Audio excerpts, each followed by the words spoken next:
تو انہوں نے اسٹرائک بیک کیا ہے. سو یو اے ای والوں نے اسٹرائک بیک کیا ہے. संयुक्त अरब अमीरात ने हिंदी में भारत पर एक ऐसा ऐलान कर दिया जिसे देखकर एक एक भारतीय का सीना गर्व से चौड़ा हो जाएगा. यकीन जानिए मेरा दिल दुख रहा है बतौर पाकिस्तानी.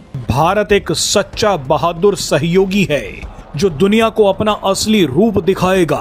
भारत एक मजबूत देश है जिससे सभी इस्लामी जिहादी आतंकवादी डरते हैं. इंटरनेशनल एम्बैरेसमेंट ही एम्बैरेसमेंट है. जहाँ तक ये जयशंकर साहब का यूएई जाना, मैंने इसका जिक्र किया है इन पासिंग, ये बिल्कुल इसको रूल आउट ना करें आप. इस वक्त हम देख रहे हैं कि पाकिस्तानियों के लिए यूएई का वीजा एक ख्वाब बनता चला जा रहा है. संयुक्त अरब अमीरात के असली मुस्लिमों ने हिंदी में जो लिखा है उसे पढ़कर कन्वर्टेड मुस्लिमों में हड़कंप मच जाएगा. पाकिस्तान नेवी पर एक बहुत बड़ा हमला हुआ है जिसमें शहादतों की इतलात आ रही हैं. कालादम बलोच लिबरेशन आर्मी ने अब कहर एयर फोर्स के बाद नेवल फोर्स भी बना ली है. हमाल मैरिटाइम डिफेंस फोर्स बलोचिस्तान का नेवल विंग है. ये उनका पहला हमला. नासरीन, यूएई ने पाकिस्तान के खिलाफ दुश्मनी की तमाम हदें अबूर कर ली हैं. इस वक्त बहुत बड़ी तादाद में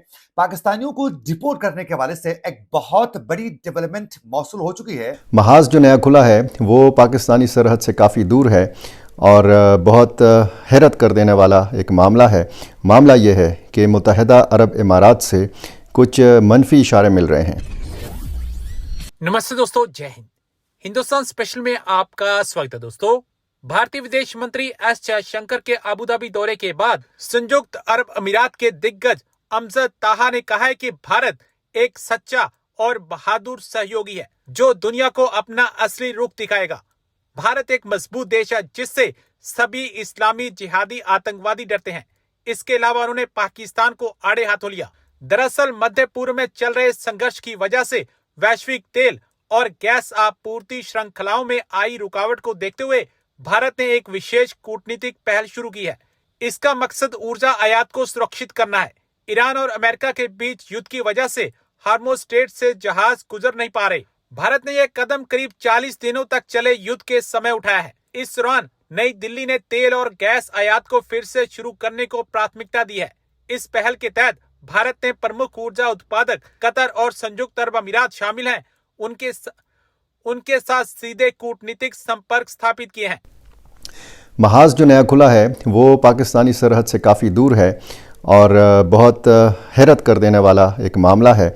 मामला ये है कि मुत्तहिदा अरब इमारात से कुछ मनफी इशारे मिल रहे हैं. एक तो $3.5 अरब का जो कर्ज़ उसकी वापसी का मामला था, ये तो बता दिया गया था, उसकी तो वजाहत आ गई थी कि ये मामूल की कार्रवाई है, मामूल का माली लेन देन है और इसमें से ज़्यादा तज्ज़िये और तबसरे बरामद करने की ज़रूरत नहीं है. लेकिन इस वक्त जो सूरत हाल है वो काफ़ी तशवीशनाक है पाकिस्तान के लिए भी और फिर बाकी जो अरब ममालिक हैं उनके लिए भी.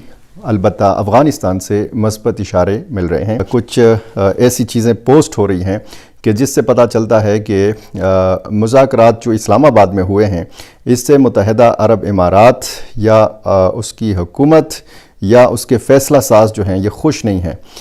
इस मामले पर तफसीली बात करने से पहले मैं आपको ये जो ईरान और अमेरिका का मामला है ये आपके सामने रखूं कि एक तो अमेरिकी सदर डोनाल्ड ट्रंप ने अपने social media platform truth social पर लिखा कि अमेरिकी बहरिया आबनाए हर्मुज़ की नाकाबंदी करने जा रही है. आबी गुज़रगाह से किसी भी जहाज़ को गुज़रने नहीं दिया जाएगा. अच्छा, सूरत हाल जो इस वक्त नज़र आ रही है, एक तो $3.5 अरब मुत्तहिदा अरब इमारात ने मांग लिए थे और इसी एक महीने के अंदर पाकिस्तान ने इंतज़ाम किया है कि ये सारे पैसे वापस कर दिए जाएं. दूसरी तरफ पाकिस्तान के लिए सऊदी अरब की तरफ से और कतर की तरफ से ये खुशखबरी थी कि $5 अरब जो है ये उसके अकाउंट में जमा कर लिया जाएंगे. और दूसरी तरफ अगर पाकिस्तान और सऊदी अरब के माहदे, दिफाई माहदे के हवाले से बात करें तो एक स्क्वाड्रन जो है तैयारों का, यानी 12 से 18 तैयारों पर मुश्तमिल ये और 13,000 पाकिस्तानी फ़ौजी जो हैं یہ بتایا جاتا ہے کہ سعودی عرب پہنچ چکے ہیں، اور اسی طرح بھارتی وزیر خارجہ ایس جے شنکر متحدہ عرب امارات کے دورے کے اوپر ہیں۔ تو انہی دنوں میں متحدہ عرب امارات کے حوالے سے طرح طرح کی باتیں سامنے آئیں۔ اب یہ کہا جا رہا ہے کہ جس طریقے سے پاک سعودی دفاعی معاہدہ ہے، اسی طریقے سے ہندوستان اور متحدہ عرب امارات کا دفاعی معاہدہ سامنے آ سکتا ہے۔ اسی قسم کا دفاعی معاہدہ متحدہ عرب امارات اور اسرائیل کے بیچ میں بھی ہونے کے امکانات ظاہر کیے جانے لگے ہیں۔ یہ ایک بڑی ڈیولپمنٹ ہے، یہ ایک بہت بڑی تبدیلی ہے۔ وہ دوست ملک متحدہ عرب امارات کہ جس کے حوالے سے یہ کہا جاتا تھا کہ جی یہ ہو نہیں سکتا کہ پاکستان اور متحدہ عرب امارات کے تعلقات جو ہیں یہ خراب ہوں، لیکن کہا کیا جا رہا ہے؟ کہا یہ جا رہا ہے کہ سوشل میڈیا جو ہے متحدہ عرب امارات کا وہ منفی تبصروں سے بھرا ہوا ہے۔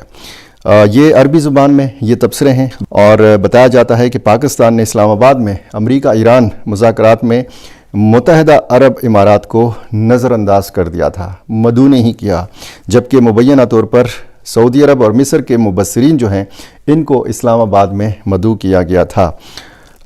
یہ ایک ایسی تبدیلی ہے کہ جس سے ظاہر ہے کہ یہ ظاہر ہوتا ہے کہ حالات کچھ ٹھیک نہیں جا رہے۔ اگر یہ مذاکرات پاکستان کے گلے پڑ گئے ہیں، اور اس حوالے سے گلے پڑ گئے ہیں کہ کچھ عرب ممالک پاکستان سے ناراض ہیں۔ ساتھیوں، آج جیونی کے سمندر میں، بلوچستان کا جو سمندر ہے اس کے جیونی کے علاقے میں ایک ڈیوٹی پر گشت کرنے والی موٹر بوٹ جو ہوتی ہے اس کے اوپر پاکستانی جو کوسٹ گارڈ ہے وہ گشت کر رہی تھی کہ ان کو انٹرسپٹ کیا بلوچستان لبریشن آرمی کی نیول فورس نے۔ جی بالکل آپ صحیح سمجھے ہیں، نیول فورس۔ انہوں نے اپنی اب نیول فورس بھی بنا لی ہے، اور اس نیول فورس نے انٹرسپٹ کیا ان کو، یعنی ان کو جا لیا، اور وہاں شدید فائرنگ ہوئی۔ سمندر کے اندر 2 موٹر بوٹوں کی فائرنگ ہوئی، اور اس کے نتیجے میں 3 کوسٹ گارڈ جو ہے وہ مارے گئے ہیں۔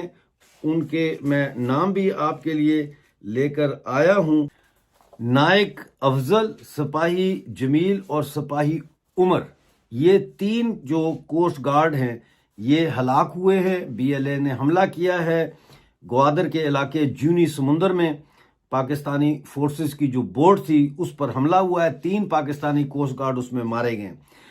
دوستو، یہ پہلا موقع ہے کہ بلوچستان کے سمندر میں پاکستانی فورسز کو اس نوعیت کے حملے کا نشانہ بنایا گیا ہے، اور اس کی ذمہ داری جیسا میں نے بتایا پاکستان میں کالعدم بلوچ لبریشن آرمی نے قبول کر لی ہے۔ اب یہاں یہ بات سمجھنے والی ہے کہ بلوچستان کے اندر جو تحریک آزادی کی مسلح لڑائی لڑنے کا دعویٰ کرتی ہیں تنظیمیں، وہ پہلے بالکل بکھری ہوئی تھی، کوئی کہیں لڑ رہا تھا، کوئی کہیں لڑ رہا تھا۔ اس کے بعد انہوں نے ایک امبریلا آرگنائزیشن بنائی، زمینی فوج کی بات کر رہا ہوں، اس کا نام رکھا گیا تھا براس۔